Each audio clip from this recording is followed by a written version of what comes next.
Hi hello నమస్తే. ఈరోజు మనం ఎక్కడున్నాం? కొలంపాక ఆలేరులో చిన్న మేడారం సమ్మక్క సారక్క జాతర దగ్గర ఉన్నాం.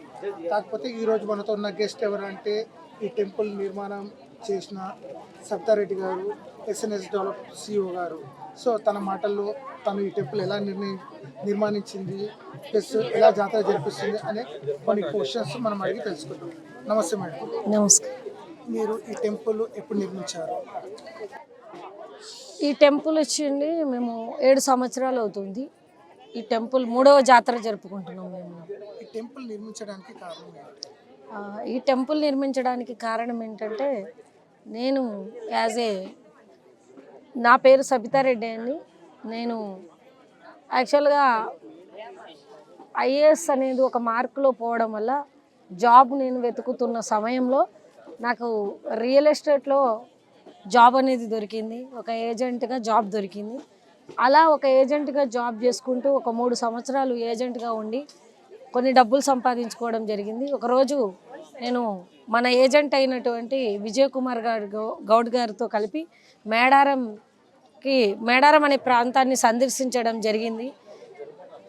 అక్కడ సందర్శించిన తర్వాత మేము అమ్మవారిని మొక్కుకొని ఒక కంపెనీ ఎండి అయితే నిజంగా మీరుంటే ఒక కంపెనీ ఎండి అయితే కనుక నేను మిమ్మల్ని మొక్కడం మొదలు పెడతానని మొక్కుకొని అక్కడి నుంచి మన హైదరాబాద్ ప్రాంతానికి రావడం జరిగింది. నేను యాక్చువల్గా 3 సంవత్సరాలు గతంలో 3 సంవత్సరాల నుంచి ఒక ఏజెంట్గా ఆలేరు ప్రాంతంలో ఒక ఏజెంట్గా రియల్ ఎస్టేట్ చేస్తూ ఉండేదాన్ని. అలాంటి ఎప్పుడు ఉంటే మా అమ్మవారి దగ్గర మేడారంలో మొక్కి వచ్చిన తర్వాత ఒకరోజు ఏం చేశారంటే నేను మొక్కి వచ్చిన 5వ రోజే మా బాబాయ్ అయినటువంటి సామానారాయణ రెడ్డి గారు నా దగ్గరకు వచ్చి, సవిత ఒక వెంచర్ ఉంది చేస్తావా, రియల్ ఎస్టేట్ చాలా క్వాలిటీస్ ఉన్నాయి నీ దగ్గర, ఒక ఎండి క్వాలిటీస్ ఉన్నాయి నీ దగ్గర అని చెప్పి ఒక 4.5 ఎకరాలను నాకు ఇవ్వడం జరిగింది మా బాబాయ్ సామానారాయణ రెడ్డి గారు. ఆ 4.5 ఎకరాలని తీసుకొని నేను విజయవంతంగా కంప్లీట్ చేయడం జరిగింది. అలా ఒక సంవత్సరం రియల్ ఎస్టేట్ రంగంలో మంచి లాభాలు వచ్చాయి మా బాబాయ్ వల్ల, మా బాబాయ్ ఇచ్చిన వెంచర్ వల్ల. ఒకరోజు జనరల్గా నిద్రపోతున్న సమయంలో మా ఇంటి తలుపులు తెరవంగానే అమ్మవారు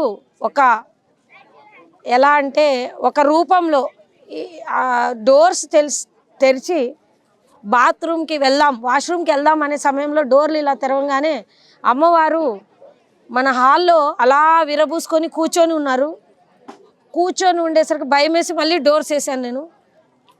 రాత్రి 1 గంట 1:30 ఆ సమయంలో మళ్ళీ తలుపులు తెరిచాను. ఇది నిజమా కళ అని మళ్ళీ చూస్తే మళ్ళా అదే రకంగా కనిపించేసరికి ఒక రకమైన భయాందోళనకు గురై తలుపులేసి మళ్ళా నిద్రపోవడం జరిగింది. భయంతో నిద్రపోవడం జరిగింది. ఆ రోజు వదిలేస్తే మరుసటి రోజు అమ్మవారు కల్లోకి వచ్చి, నేను ఈ 4.5 ఎకరాల్లో నేను కూర్చుంటున్నాను, నువ్వు నన్ను ప్రశ్నించావు కదా, నన్ను కూర్చోబెట్టాల్సిందే నువ్వు అని అడిగితే అమ్మవారు మీరు చూస్తున్నారుగా ఈ చెట్టు కింద అమ్మవారికి శాఖ వేయడం జరిగింది. మొదట ఆ శాఖ వేసిన తర్వాత మాకు అంచెలంచెలుగా అమ్మవారు మాకే కాదు మా దాంట్లో పనిచేస్తున్న ఎంప్లాయీస్ అందరికి కూడా, మా అందరం కూడా ఒక 5 సంవత్సరాలు కాగానే ఐశ్వర్యాలతో తొలతూగడం జరిగింది. ఒక డే బై డే మా సంపాదన పెరిగింది. అలాగే మా దగ్గర చేసేవాళ్ళ సంపాదన పెరిగింది. అలాగే కొలనపాక ఆలేరులో కూడా వెంచర్లు పెరిగిపోయినాయి. ఈ చివరి నుంచి చివరి వరకు మా బాబాయ్తో చెప్పాను నేను, బాబాయ్ ఇలా అమ్మవారు కనిపించింది, నేను చెట్టు కింద సాకేస్తున్నాం, మరి ఏం చేయాలో అర్థం కావట్లేదు, నా కల్లోకి వచ్చి గుడి కట్టించమని అమ్మవారు అడుగుతున్నట్టు నాకు అనిపిస్తుంది నా మనసుకి, నేనేం చేయమంటావంటే నువ్వు చేస్తున్నది మంచి కార్యం కాబట్టి చేయరా అని చెప్పి మా బాబాయ్ ఈ 2 గద్దెలను నేను కట్టిస్తాను రా అని చెప్పి సంకల్పం చేసుకొని ఈ 2 గద్దెలను సమ్మక్క సారలమ్మ గుడిని ఆయన కట్టించి నా చేతిలో పెట్టడం జరిగింది. యాక్చువల్గా రియల్ ఎస్టేట్ సంస్థ అంటేనే చాలా కమర్షియల్ ఉంటుంది. అలాంటిది మీరు ఈ ల్యాండ్లో అంటే మీ ల్యాండ్ డొనేట్ చేయడం కానీ గుడి కట్టేయడం కానీ అంటే అంత పవిత్రమైన పని, అది ఒక మహిళ అయి ఉండి కట్టిరంటే great. First of all congratulations. కానీ ఈ జాతర జరగాలంటే అసలు గుడిలో ఎంతమంది కమిటీ మెంబర్స్ ఉన్నారు, ఎంతమంది వాలంటీర్స్ ఉన్నారు, మీకు ఎంత ఖర్చు అవుతుంది, ప్రభుత్వం నుండి ఎలాంటి సహకారాలు అందుతున్నాయి, సో మీరు ఎలా విజయవంతంగా చేయగలుగుతున్నారు? యాక్చువల్గా చెప్పాలంటే నాకు ఈ గుడి కడతాము అన్నప్పుడు యాక్చువల్గా రియల్ ఎస్టేట్లోకి వచ్చి మా బాబాయ్ నాకు ఈ వెంచర్ 4.5 ఎకరాల వెంచర్ ఇచ్చిన తర్వాత మా బాబాయ్ ఒకటే మాట అన్నారు, అన్న తర్వాత మేము యాక్చువల్ గుడి కట్టే ఇది లేదు మాకు. మా కల్లోకి వచ్చి అమ్మవారు చెప్పేటప్పటికే ఆల్రెడీ వెంచర్ వేసేసినాం, ఆల్రెడీ 1.5 ఇయర్ కంప్లీట్ అయిపోయింది. అదే రియల్ ఎస్టేట్లో మీరు అన్నట్టు కమర్షియల్ అయితే గుడి ముందే కట్టించి ప్లాట్లు అమ్మాలి కదా, అంతేనా? గుడి ముందే కట్టించి ప్లాట్లు అమ్మాలి. మేము ముందు గుడి కట్టించి ప్లాట్లు అమ్మలే. మీ అందరికీ తెలుసు, కొలనపాక వాసులు అందరికీ తెలుసు. మేము ప్లాట్ అమ్మి వెంచర్ వేసి 1.5 ఇయర్లో అప్పుడు మేము ఇక్కడ శాఖ వేయడం జరిగింది. అంటే ఏంటి, మేము కమర్షియల్ అంటే ముందు గుడి కట్టి ప్లాట్లు అమ్ముకోవాలి, కానీ మేము వెంచర్ వేసిన తర్వాత మేము ప్లాట్లు అమ్మినాక అమ్మవారిని కూర్చోబెట్టుకున్నాం. అంటే ఏంటి, ఆల్రెడీ 2 సంవత్సరాల్లో మేము కోట్లకు పడిగెత్తిన తర్వాత అమ్మవారిని కూర్చోబెట్టుకున్నాం. అంటే ఈ గుడి చూపించి ప్లాట్లు అమ్ముదామని మేము కూర్చోబెట్టలేదు. మాది సంకల్పం చాలా పవిత్రమైందండి. మేము కూర్చోబెట్టుకున్న అమ్మవారు అనేది చాలా పవిత్రమైంది. ఎందుకంటే మేము 1.5 ఇయర్ రియల్ ఎస్టేట్లో మేము 4.5 ఎకరాలు ఇది అమ్మిన తర్వాత అమ్మవారిని కూర్చోబెట్టుకున్నాం.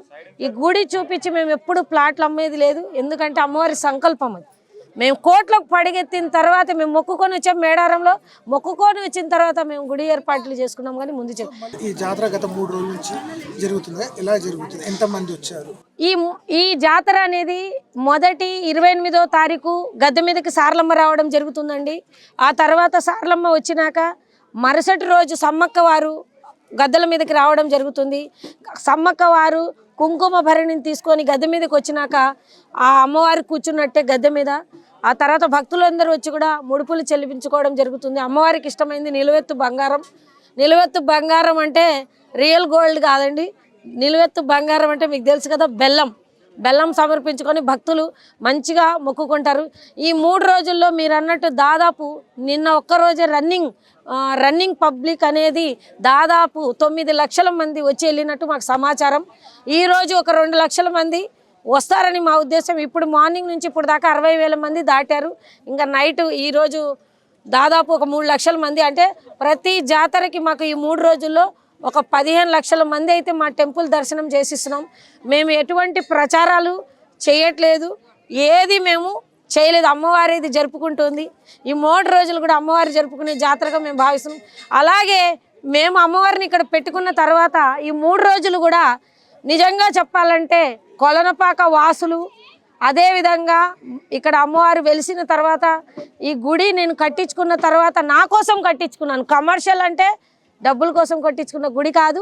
ఈ 3 రోజులు జరిగే జాతరకి మా వాళ్ళందరూ, మా కొలనపాక మా ప్రజలు వాళ్ళు కూడా సంకల్పం చేసుకొని అమ్మవారిని నిలువెత్తు బంగారాలు అన్నీ ఇచ్చి ఈరోజు 3 రోజులు కాదండి, మేము కొలనపాక వాసులు, ఆలేరు వాసులు, ఇక్కడ ఉన్న ఎన్ని గ్రామాల వాసులందరూ కూడా ఇక్కడికి వచ్చి ఈ గుడిని ప్రశాంతంగా దర్శించుకుంటున్నారు. అమ్మవారు ఉన్నారు, చల్లగా మాకు చూస్తున్నారు అని చెప్పి నిజంగా చాలా ఆనందంగా ఉంది.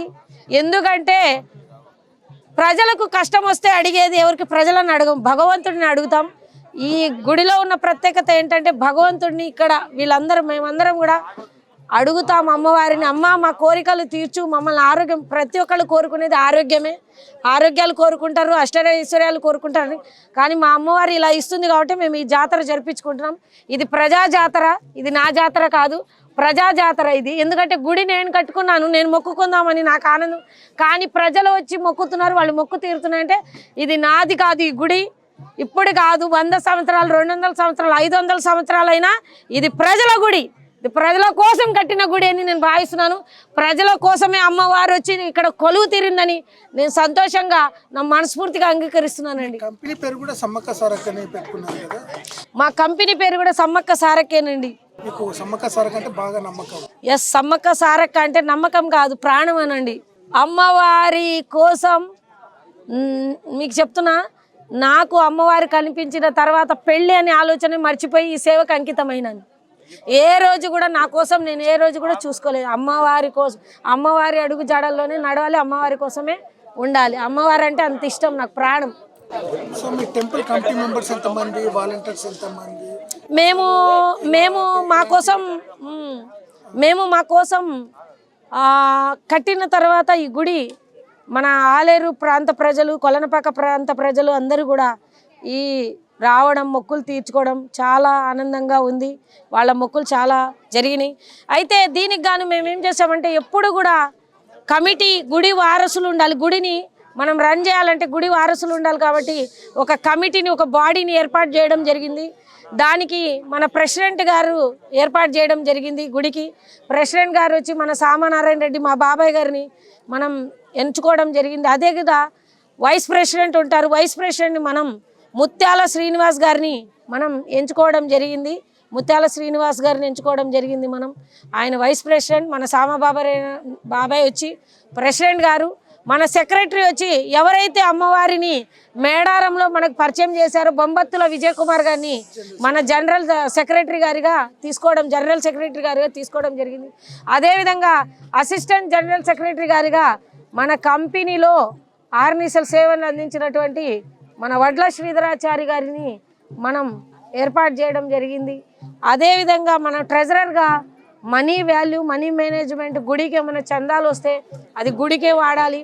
గుడి కన్స్ట్రక్షన్కి కానీ గుడి దానికి కానీ వాడడానికి Neelima Seshadrini wife and husband, మా వదిన, మా అన్నగారు అయినటువంటి శేషాద్రి గారిని మనం ట్రెజరీగా ఏర్పాటు చేయడం జరిగింది. అలాగే ఈ జాతర విజయవంతంగా నడపడానికి కమిటీ మెంబర్స్ ఉంటారు. వాళ్ళని మనం ఏర్పాటు చేయడం జరిగింది. ఆ కమిటీ మెంబర్స్ వచ్చి 13 మంది 15 మంది దాకా ఉన్నారు సార్. 300 వాలంటీర్స్ ఉన్నారు. ఎందుకంటే మీరు అడిగారు గుడికి ఏమన్నా సహాయం మీకు అందుతుందా అని మీరు అడిగారు. మేమైతే సార్ ఎవరి నిధులు